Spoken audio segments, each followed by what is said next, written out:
Thank you.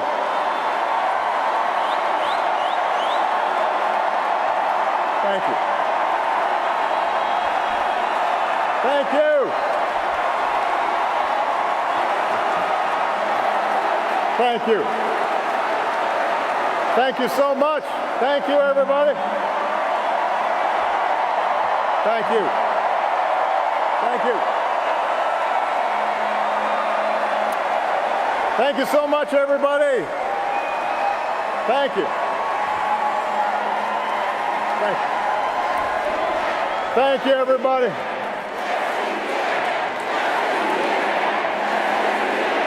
Thank you. Thank you.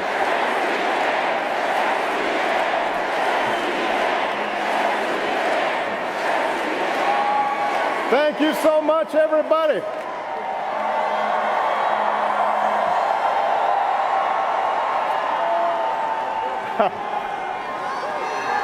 I love you back.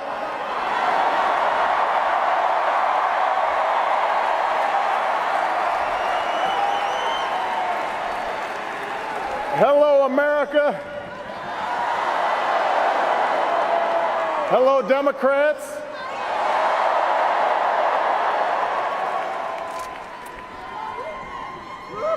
So, 12 years ago tonight, I addressed this convention for the very first time. You met my two little girls, Malia and Sasha, now two amazing young women who just fill me with pride. You fell for my brilliant wife and partner, Michelle.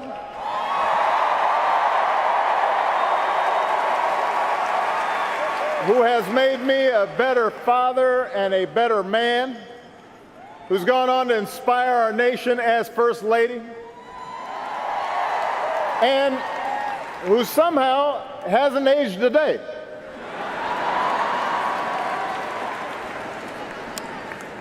I know, the same cannot be said for me. My girls remind me all the time, wow, you've changed so much, Daddy.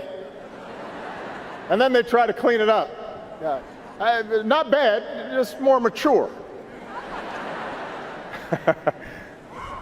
and it's true. I was so young that first time in Boston. And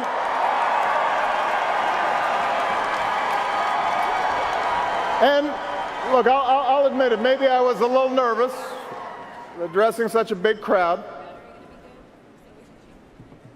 But I was filled with faith. Faith in America. The generous, big-hearted, hopeful country that made my story, that made all of our stories possible. Now, lots happened over the years. And while this nation has been tested by war, and it's been tested by recession, and all manner of challenges, I stand before you again tonight, after almost 2 terms as your president, to tell you I am more optimistic about the future of America than ever before.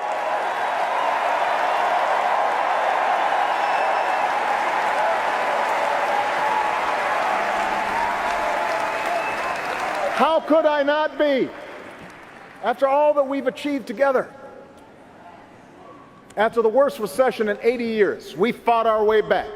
We've seen deficits come down, 401ks recover, an auto industry set new records, unemployment reach 8-year lows, and our businesses create 15 million new jobs. After a century of trying, we declared that health care in America is not a privilege for a few, it is a right for everybody.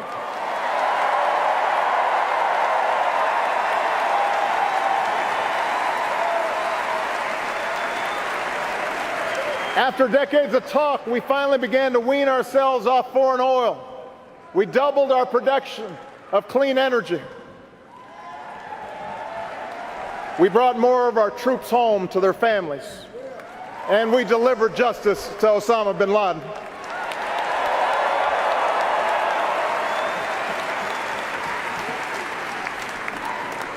Through diplomacy, we shut down Iran's nuclear weapons program. We opened up a new chapter with the people of Cuba, brought nearly 200 nations together around a climate agreement that could save this planet for our children.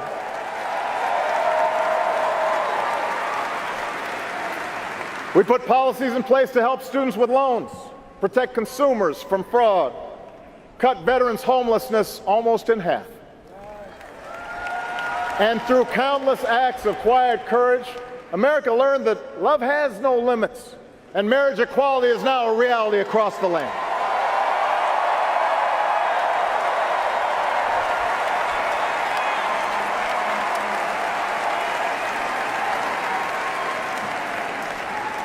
By so many measures, our country is stronger and more prosperous than it was when we started.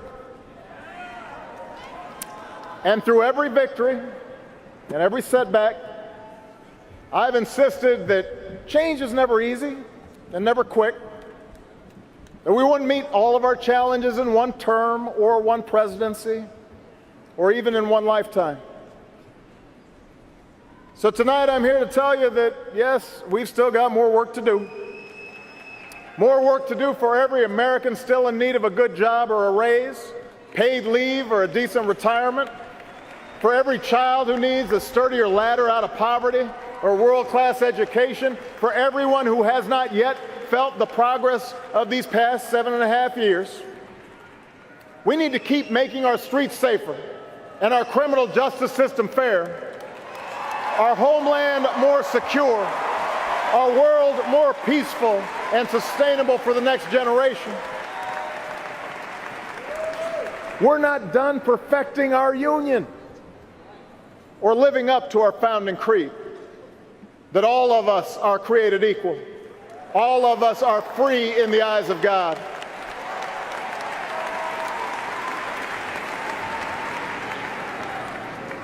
And that work involves a big choice this November. I think it's fair to say this is not your typical election.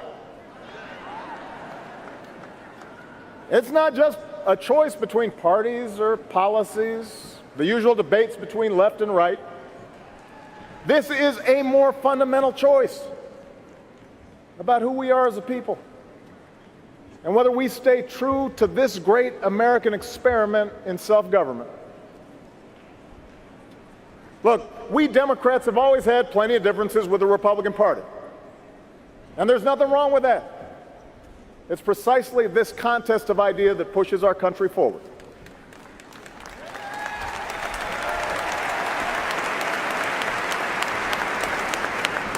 But what we heard in Cleveland last week wasn't particularly Republican, and it sure wasn't conservative. What we heard was a deeply pessimistic vision of a country where we turn against each other and turn away from the rest of the world. There were no serious solutions to pressing problems, just the fanning of resentment and blame and anger and hate. And that is not the America I know.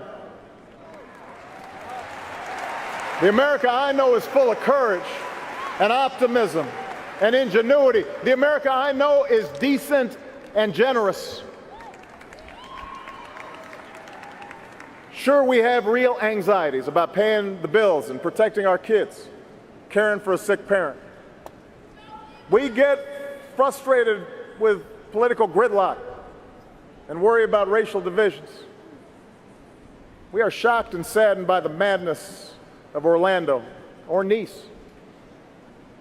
There are pockets of America that never recovered from factory closures. Men who took pride in hard work and providing for their families who now feel forgotten. Parents who wonder whether their kids will have the same opportunities that we had. All of that is real. We are challenged to do better, to be better. But as I've traveled this country, through all 50 states, as I've rejoiced with you and mourned with you, what I have also seen more than anything is what is right with America. I see people working hard and starting businesses. I see people teaching kids and serving our country. I see engineers inventing stuff, doctors coming up with new cures. I see a younger generation full of energy and new ideas, not constrained by what is, ready to seize what ought to be.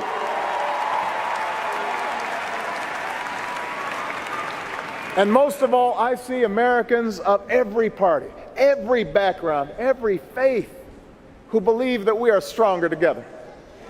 Black, white, Latino, Asian, Native American, young, old, gay, straight, men, women, folks with disabilities, all pledging allegiance under the same proud flag to this big, bold country that we love. That's what I see. That's the America I know. And there is only one candidate in this race who believes in that future, has devoted her life to that future, a mother and a grandmother who would do anything to help our children thrive. A leader with real plans to break down barriers and blast through glass ceilings and widen the circle of opportunity to every single American, the next president of the United States, Hillary Clinton.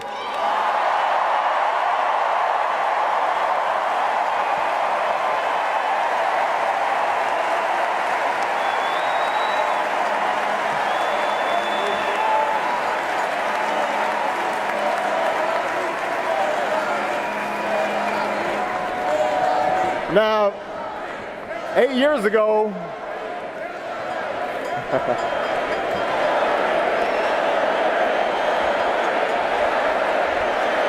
that's right.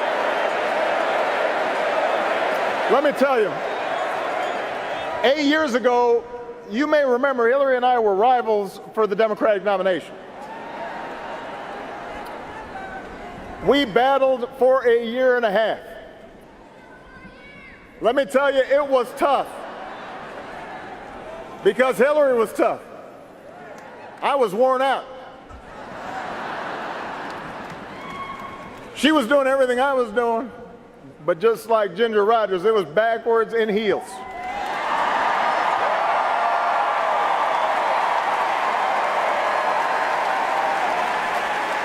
And every time I thought I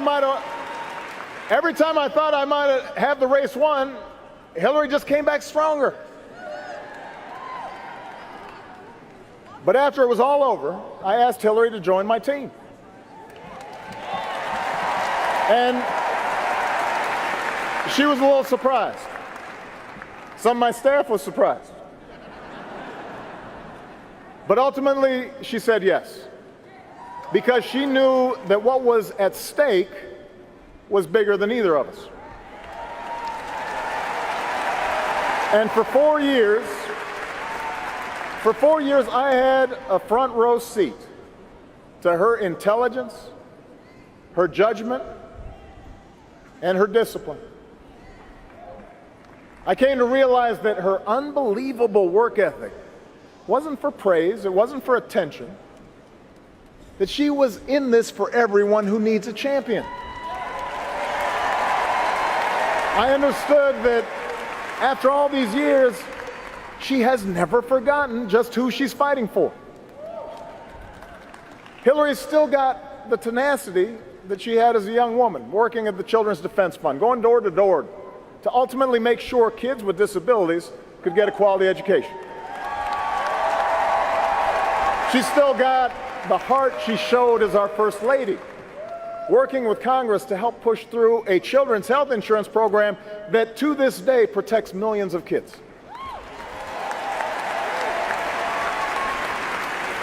She's still seared with the memory of every American she met who lost loved ones on 9/11.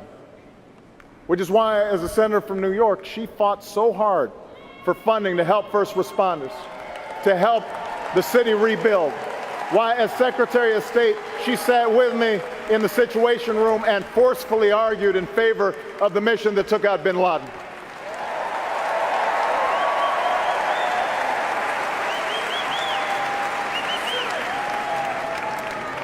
You know, nothing truly prepares you for the demands of the Oval Office. You can read about it, you can study it, but until you've sat at that desk, you don't know what it's like to manage a global crisis or send young people to war. But Hillary's been in the room. She's been part of those decisions. She knows what's at stake in the decisions our government makes. What's at stake for the working family, for the senior citizen, or the small business owner, for the soldier, for the veteran. And even in the midst of crisis, she listens to people and she keeps her cool and she treats everybody with respect. And no matter how daunting the odds, no matter how much people try to knock her down, she never, ever quits.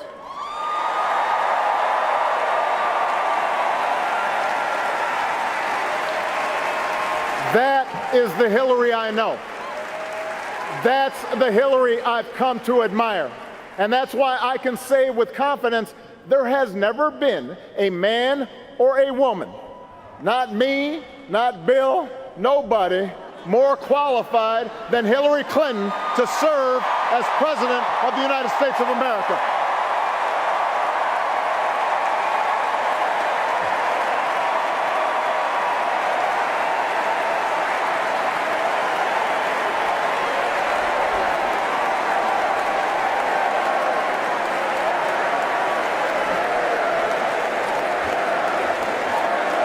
I hope you don't mind, Bill, but I was just telling the truth, man.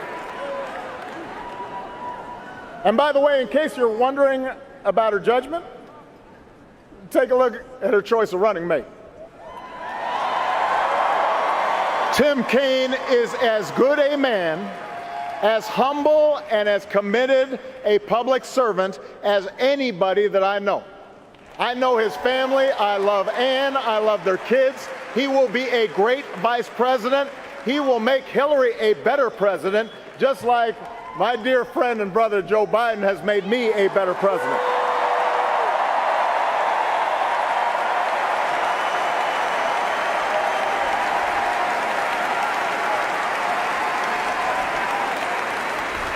Now, Hillary has real plans to address the concerns she's heard from you on the campaign trail. She's got specific ideas to invest in new jobs, to help workers share in their company's profits, to help put kids in preschool and put students through college without taking on a ton of debt. That's what leaders do. And then there's Donald Trump. Don't boo, vote.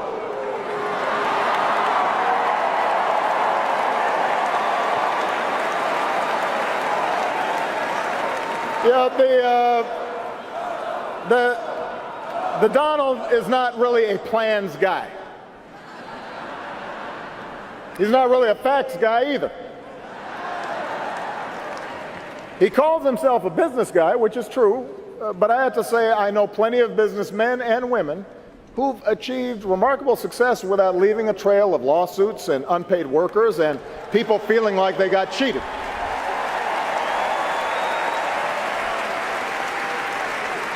Does anyone really believe that a guy who spent his 70 years on this earth showing no regard for working people is suddenly going to be your champion, your voice? If so, you should vote for him. But if you're someone who's truly concerned about paying your bills, if you're really concerned about pocketbook issues and seeing the economy grow and creating more opportunity for everybody, then the choice isn't even close. If you want someone with a lifelong track record of fighting for higher wages and better benefits and a fairer tax code and a bigger voice for workers and stronger regulations on Wall Street, then you should vote for Hillary Clinton.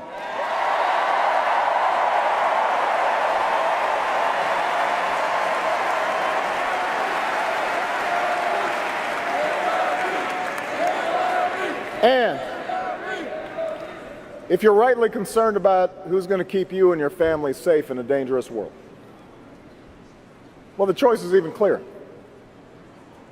Hillary Clinton is respected around the world, not just by leaders, but by the people they serve. I have to say this. People outside of the United States do not understand what's going on in this election. They really don't. Because they know Hillary, they've seen her work.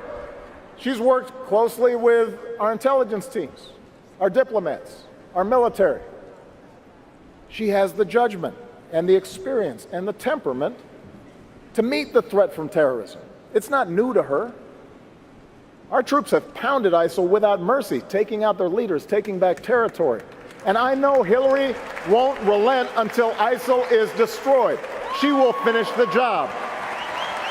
And she will do it without resorting to torture or banning entire religions from entering our country. She is fit and she is ready to be the next commander-in-chief.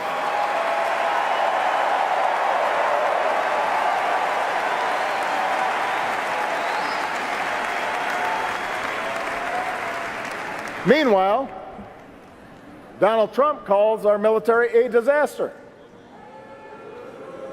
Apparently, he doesn't know the men and women who make up the strongest fighting force the world has ever known.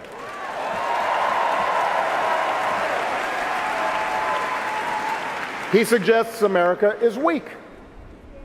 He must not hear the billions of men and women and children from the Baltics to Burma who still look to America to be the light of freedom and dignity and human rights. He cozies up to Putin, praises Saddam Hussein, tells our NATO allies that stood by our side after 9/11 that they have to pay up if they want our protection. Well, America's promises do not come with a price tag. We meet our commitments. We bear our burdens. That's one of the reasons why almost every country on earth sees America as stronger and more respected today than they did 8 years ago when I took office.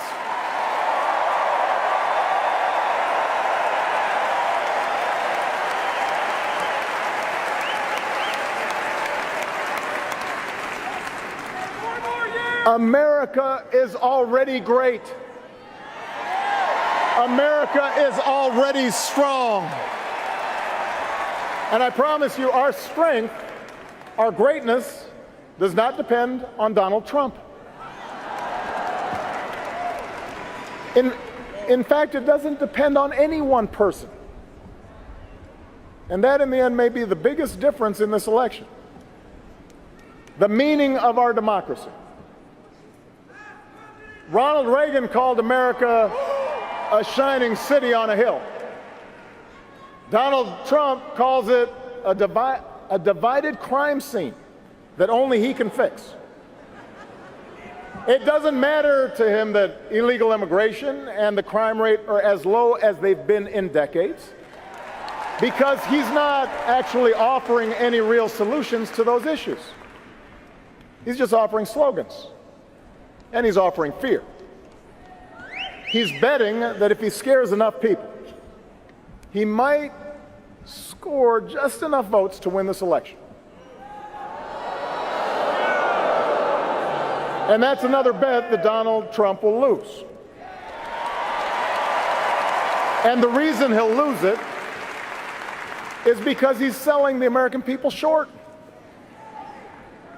We're not a fragile people. We're not a frightful people. Our power doesn't come from some self-declared savior promising that he alone can restore order as long as we do things his way. We don't look to be ruled.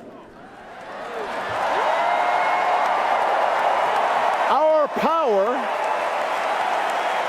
power comes from those immortal declarations first put to paper right here in Philadelphia all those years ago.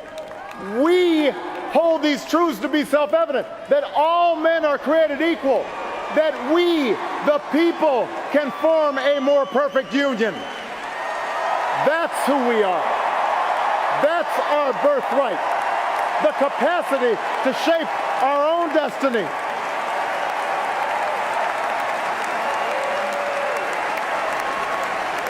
That's what drove patriots to choose revolution over tyranny, and our GIs to liberate a continent. It's what gave women the courage to reach for the ballot, and marchers to cross a bridge in Selma, and workers to organize and fight for collective bargaining and better wages.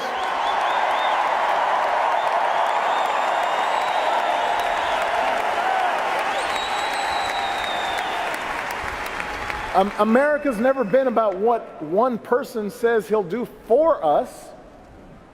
It's about what can be achieved by us together through the hard and slow and sometimes frustrating, but ultimately enduring work of self-government. And that's what Hillary Clinton understands. She knows that this is a big, diverse country. She has seen it. She's traveled. She's talked to folks. And she understands that most issues are rarely black and white. She understands that even when you're 100% right, getting things done requires compromise. That democracy doesn't work if we constantly demonize each other. She knows that for progress to happen, we have to listen to each other and see ourselves in each other and fight for our principles, but also fight to find common ground, no matter how elusive that may sometimes seem. Hillary knows we can work through racial divides in this country when we realize the worry black parents feel when their son leaves the house isn't so different than what a brave cop's family feels when he puts on the blue and goes to work. That we can honor police and treat every community fairly. We can do that.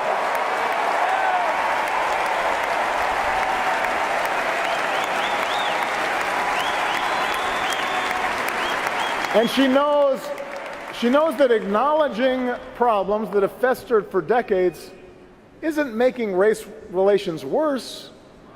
It's creating the possibility for people of goodwill to join and make things better.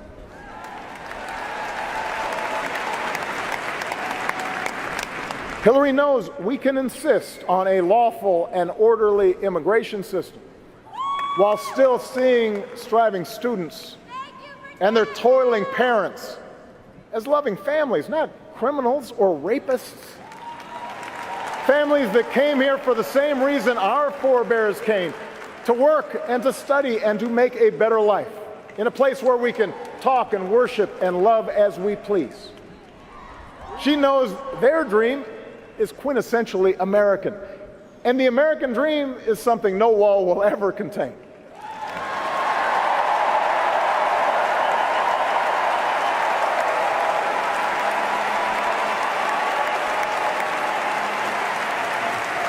These are the things that Hillary knows. It can be frustrating, this business of democracy. Trust me, I know. Hillary knows too. When the other side refuses to compromise, progress can stall. People are hurt by the inaction. Supporters can grow impatient and worry that you're not trying hard enough, that you've maybe sold out. But I promise you, when we keep at it, when we change enough minds, when we deliver enough votes, then progress does happen. And if you doubt that, just ask the 20 million more people who have health care today. Just ask the Marine who proudly serves his country without hiding the husband that he loves.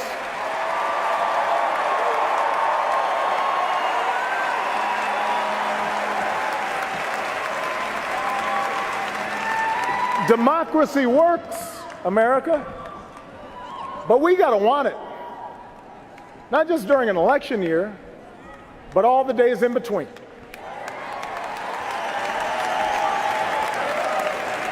So if you agree that there's too much inequality in our economy and too much money in our politics, we all need to be as vocal and as organized and as persistent as Bernie Sanders supporters have been during this election.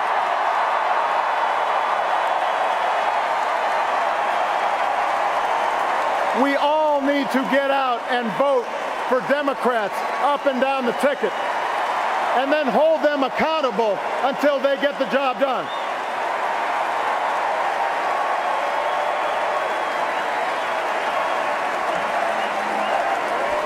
That's right, feel the burn.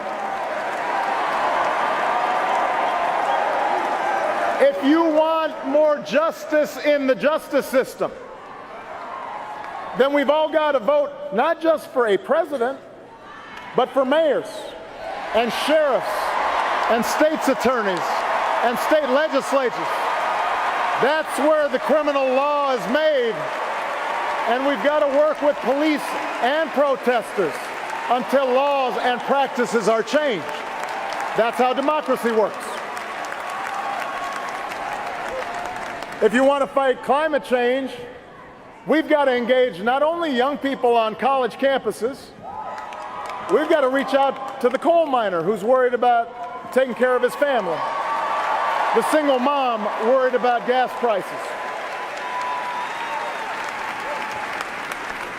If you want to protect our kids and our cops from gun violence, we've got to get the vast majority of Americans, including gun owners who agree on things like background checks, to be just as vocal and just as determined as the gun lobby that blocks change through every funeral that we hold. That is how change happens.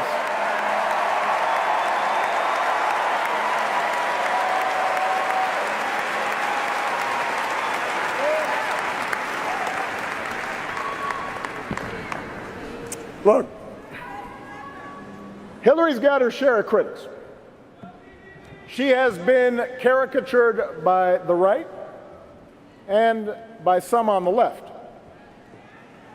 She has been accused of everything you can imagine and some things that you cannot. But she knows that's what happens when you're under a microscope for 40 years.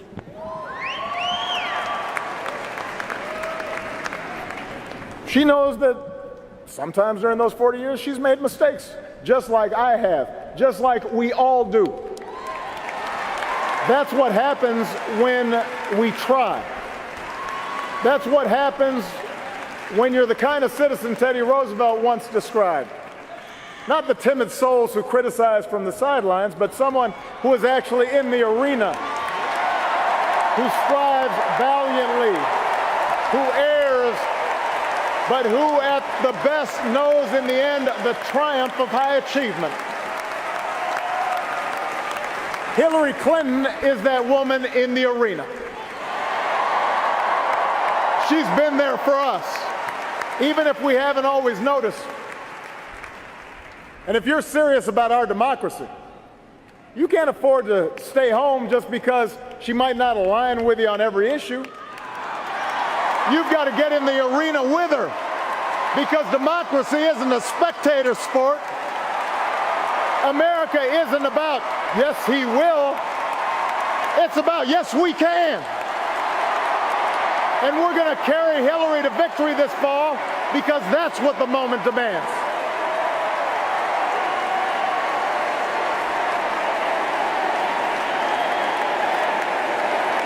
Yes, we can. Not yes, she can, not yes, I can. Yes, we can.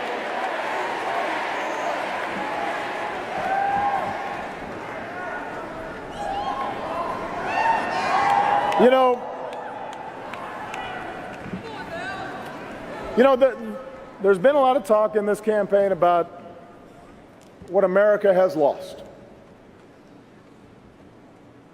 People who tell us that our way of life is being undermined by pernicious changes and dark forces beyond our control. They tell voters there's a real America out there that must be restored. This isn't an idea, by the way, that started with Donald Trump. It's been peddled by politicians for a long time, probably from the start of our republic. And it's gotten me thinking about the story I told you 12 years ago tonight, about my Kansas grandparents and the things they taught me when I was growing up. See, my grandparents, they came from the heartland. Their ancestors began settling there about 200 years ago.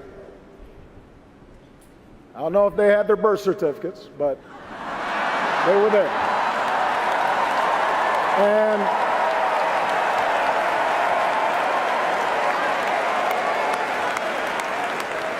they were Scotch-Irish mostly. Farmers, teachers, ranch hands, pharmacists, oil rig workers. Hardy, small-town folk. Some were Democrats, but a lot of them, maybe even most of them, were Republicans. Party of Lincoln. And my grandparents explained that folks in these parts, they didn't like show-offs. They didn't admire braggarts or bullies. They didn't respect mean-spiritedness or folks who were always looking for shortcuts in life. Instead, what they valued were traits like honesty and hard work, kindness, courtesy, humility, responsibility, helping each other out. That's what they believed in. True things. Things that last. The things we try to teach our kids. And what my grandparents understood was that these values weren't limited to Kansas. They weren't limited to small towns. These values could travel to Hawaii. They could travel even to the other side of the world, where my mother would end up working to help poor women get a better life, trying to apply those values. My grandparents knew these values weren't reserved for one race. They could be passed down to a half Kenyan grandson or a half Asian granddaughter. In fact, they were the same values Michelle's parents, the descendants of slaves, taught their own kids living in a bungalow on the south side of Chicago. They knew these values were exactly what drew immigrants here. And they believed that the children of those immigrants were just as American as their own. Whether they wore a cowboy hat or a yarmulke, a baseball cap or a hijab.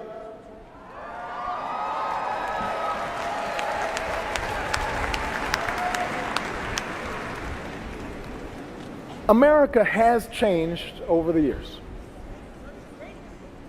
But these values that my grandparents taught me, they haven't gone anywhere. They're as strong as ever. Still cherished by people of every party, every race, every faith. They live on in each of us. What makes us American, what makes us patriots, is what's in here. That's what matters. And that's why we can take the food and music and holidays and styles of other countries and blend it into something uniquely our own. That's why we can attract strivers and entrepreneurs from around the globe to build new factories and create new industries here. That's why our military can look the way it does. Every shade of humanity forged into common service. That's why anyone who threatens our values, whether fascists or communists or jihadists or homegrown demagogues, will always fail in the end.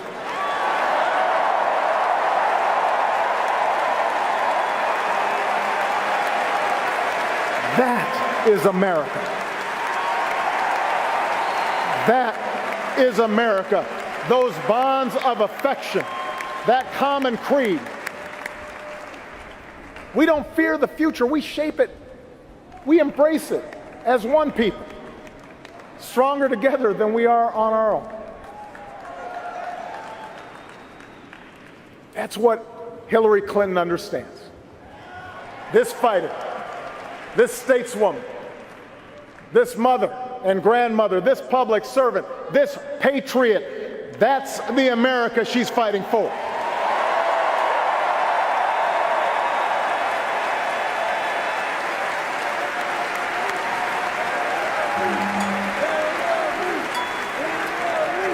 And that is why I have confidence, as I leave this stage tonight, that the Democratic Party is in good hands. My time in this office, it hasn't fixed everything. As much as we've done, there's still so much I want to do. But for all the tough lessons I've had to learn, for all the places where I've fallen short, I've told Hillary, and I'll tell you what's picked me back up every single time. It's been you, the American people. It's the letter I keep on my wall from a survivor in Ohio who twice almost lost everything to cancer, but urged me to keep fighting for health care reform, even when the battle seemed lost. Do not quit.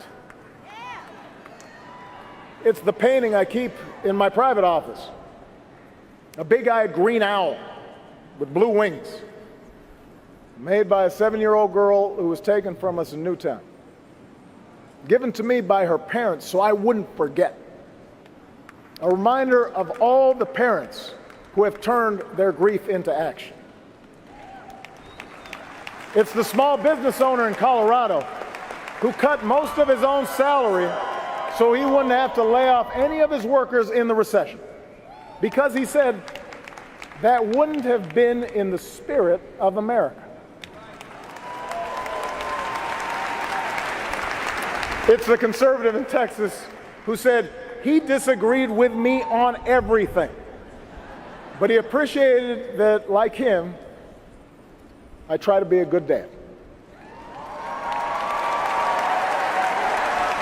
It's the courage of the young soldier from Arizona who nearly died on the battlefield in Afghanistan, but who has learned to speak again and walk again.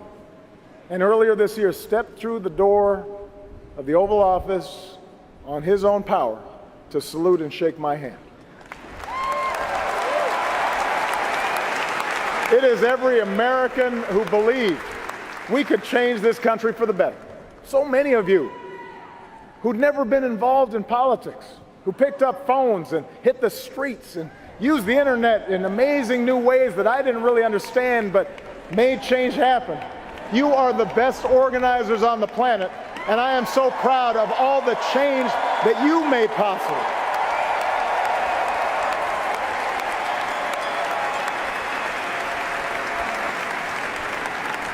Time and again, you've picked me up. And I hope sometimes I picked you up too. And tonight, I ask you to do for Hillary Clinton what you did for me. I ask you to carry her the same way you carried me, because you're who I was talking about 12 years ago when I talked about hope. It's been you who fueled my dogged faith in our future, even when the odds were great, even when the road is long. Hope in the face of difficulty, hope in the face of uncertainty, the audacity of hope. America, you've vindicated that hope these past 8 years. And now I'm ready to pass the baton and do my part as a private citizen.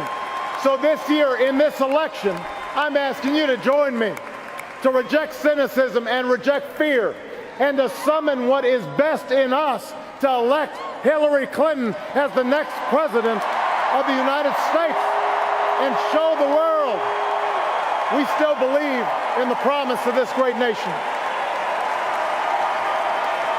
Thank you for this incredible journey.